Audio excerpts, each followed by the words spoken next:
woman, no stranger to this show, Sammy McFarland, who is the founder of Long COVID Kids, which she set up after being diagnosed with the debilitating condition along with her teenage daughter. We spoke to her at the start of this month, just before she gave evidence at the COVID inquiry. And she joins me now to talk about that and a new online toolkit she's been working on. Sammy, morning. Good morning. Nice to have you there. Actually, just as a sidebar, we've always introduced you as daughters to Sammy McFarland. People with eagle ears will think, hang on, Weymouth, you've moved now. And I mean, part of the kind of way that you deal with the long COVID is by swimming in the sea, and you find the cold water quite therapeutic. Is that fair to say? Yeah, it's the only exercise I can actually do now without triggering symptoms or relapse. So the cold water therapy is well documented to be great for health, sure.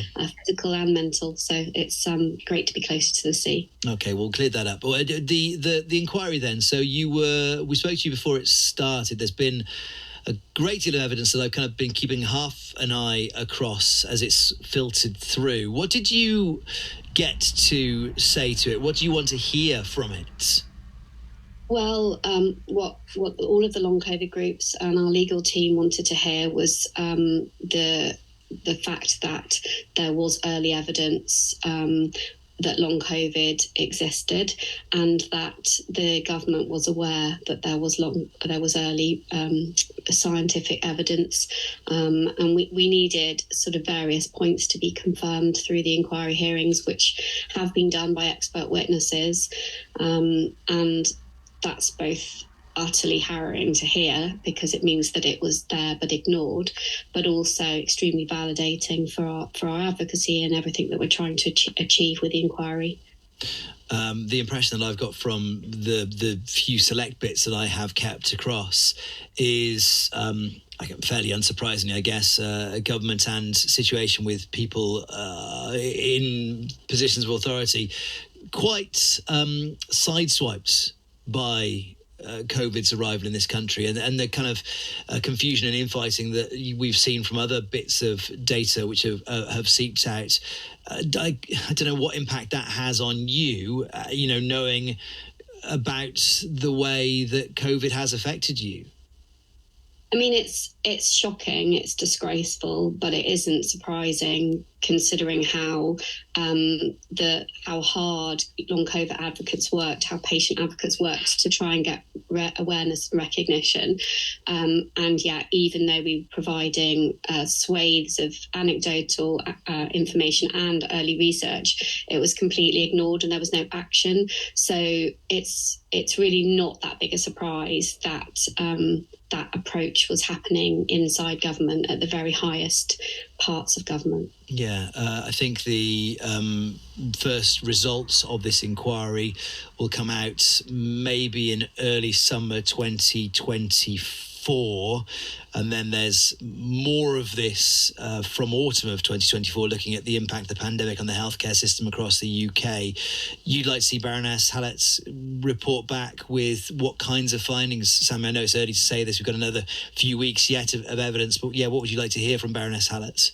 We just really want to make sure that at the very earliest opportunity, she starts making recommendations, because this pandemic continues. COVID is spiking again. We're seeing that from all of the figures, and anybody can develop long COVID. So from any infection, regardless of vaccine status. So it's really important that we get those recommendations as soon as possible, so we can reduce the incidence and prevalence of new disability. And this toolkit, talk to me about this. So what is the driver of this? So the toolkit is our solution-focused approach to supporting children with long COVID to access the education that they're entitled to. At the moment, there are no educational policies that support children specifically with long COVID and energy-limiting conditions adequately, and there's been no training for educators on long COVID on either how to identify or how to support children. And we know that attendance since the pandemic has dropped in schools. It's widely talked about, but very rarely do you ever see long COVID mentioned in any of those articles or reports. So what we're really trying to do is raise awareness that at the peak of the pandemic, there were 149,000 children living with long COVID. Now that it's said that there's over 140,000 children out of school, but nobody's joining the dots. And the video series is there to educate educators on both what long COVID is and the support strategies and solutions they can put into place to help young people get the best available education that they can manage. Sure, and this is something you're expecting educators to find themselves, come to you and say, go on then, longcovidkids.org, that's the direction of travel? Yeah, head to the website. There's a tab at the top of the page that takes you to the educational toolkit page. All of the videos are on YouTube. All of the resources are free. There's an accompanying handbook, and they've been created in collaboration with Dr. Sue Peters, educational psychologist, and Kirsty Stanley, occupational therapist, and myself. Sammy, good to talk to you. We'll speak again, I'm sure. Sammy McFarland there, the founder of the charity Long COVID Kids.